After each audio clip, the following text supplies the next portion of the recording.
haddii aad sideed ka hesho 10 kan waxaad tahay khabiir Ingiriis. Maalin maxaa lagu dhahaa af Ingiriisi?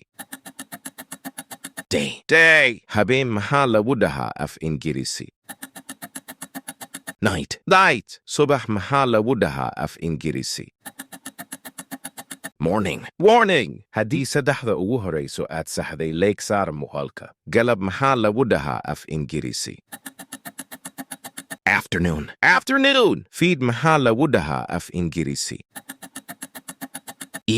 Evening. Usbuuc maxaa lagu dhahaa af Ingiriisi? Week. Bil maxaa lagu dhahaa af Ingiriisi? Month. Sanad maxaa lagu dhahaa af Ingiriisi? Year. Maanta maxaa lagu dhahaa af Ingiriisi? Today. Beri maxaa lagu dhahaa af Ingiriisi? Hadda jawaabta taqaanid nagu soo qor qaybta falada mahadsanid.